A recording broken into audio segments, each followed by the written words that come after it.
स्वागत है।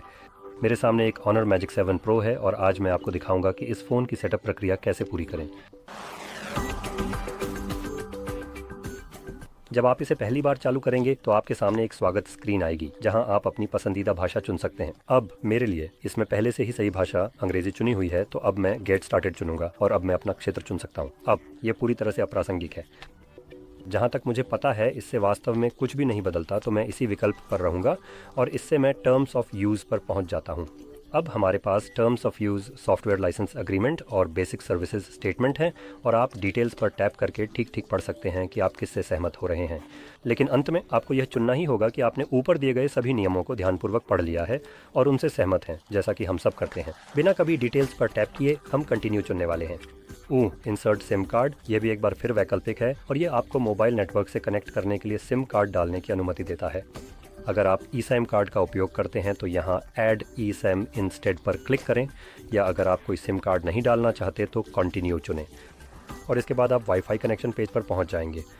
फिर से ये भी वैकल्पिक है, तो आपको कनेक्ट करने की आवश्यकता नहीं है, लेकिन अगर आप इसे और सिम कार्ड डालने को छोड़ देते हैं तो तारीख और समय अपने आप सेट नहीं होंगे, इसलिए सेटअप प्रक्रिया के दौरान आपको ये बार बार दिखाई देगा और आप सेटअप प्रक्रिया के दौरान गूगल अकाउंट में लॉग इन करने या क्लाउड बैकअप से ऐप्स और डेटा पुनर्स्थापित करने में भी सक्षम नहीं होंगे। ये सब केवल तब तक है जब तक आप सेटअप में हैं। बाद में जब सेटअप पूरा हो जाएगा तो आप ये सेटिंग्स में जाकर बदल सकते हैं। अब इसी विकल्प पर टिके रहते हुए हमारे पास गूगल सेवाएं हैं, जैसे कि लोकेशन, स्कैनिंग और यूज़र ऑफ डायग्नोस्टिक डेटा भेजना। आप इन सभी को बंद कर सकते हैं, लेकिन सच कहें तो ये गूगल है, तो इन सबको डिसेबल करने का कोई खास मतलब नहीं है। गूगल के लिए इससे कोई फ़र्क नहीं पड़ता। वे किसी न किसी तरीके से डेटा इकट्ठा कर ही लेंगे, चाहे आपकी अनुमति हो या ना हो। बस फ़र्क इतना है कि हम ये साबित नहीं कर सकते कि वे ऐसा कर रहे हैं। खैर, अगला है डेटा और प्राइवेसी, जो कि हुआवे, मेरा मतलब है ऑनर की तरफ से कहना थोड़ा अजीब है, क्योंकि उन्हें इतनी कड़ी सज़ा मिली है कि वे अब बस किसी तरह ज़िंदा हैं। तो हम बस कंटिन्यू पर टैप कर देंगे, क्योंकि ऐसा नहीं है कि उन्हें हमारी प्राइवेसी या ऐसी किसी चीज़ की परवाह है या उन्हें इस बात की कोई चिंता है। अगला है डिवाइस प्रोटेक्शन, और यहाँ हमारे पास अपने डिवाइस को सुरक्षित रखने के कई तरीके हैं, जैसे कि फिंगरप्रिंट, फेस रिकॉग्निशन और पासवर्ड के तहत हमारे पास पिन, पैटर्न या पासवर्ड का विकल्प है। अब पहले दो विकल्प फिंगरप्रिंट और फेस रिकॉग्निशन बायोमेट्रिक्स हैं, और इसलिए बायोमेट्रिक्स के लिए आपको डिवाइस को अनलॉक करने का एक फ़िज़िकल तरीका भी रखना ज़रूरी होता है।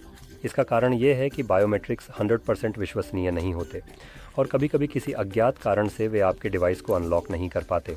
ऐसे में आपके पास डिवाइस को अनलॉक करने के लिए PN, पैटर्न या पासवर्ड जैसी फ़िज़िकल विधि होती है, जो बिना वजह फेल नहीं होती। या फिर अगर आप चाहें तो अपने डिवाइस को बिल्कुल भी सुरक्षित न रखें, लेकिन मैं इसकी सलाह नहीं दूंगा। अपने डिवाइस की सुरक्षा करना हमेशा एक अच्छी बात है, लेकिन मैं इसे केवल सरलता के लिए छोड़ रहा हूँ। एनहांस्ड सर्विसेज, आप चाहें तो इन्हें पढ़ सकते हैं और सहमत या असहमत हो सकते हैं, जैसे कि मैं नो थैंक्स चुनने जा रहा हूँ। यूज़र एक्सपीरियंस इम्प्रूवमेंट्स बाद में, लोकेशन सर्विसेज बाद में, सॉफ्टवेयर को अपडेट रखें।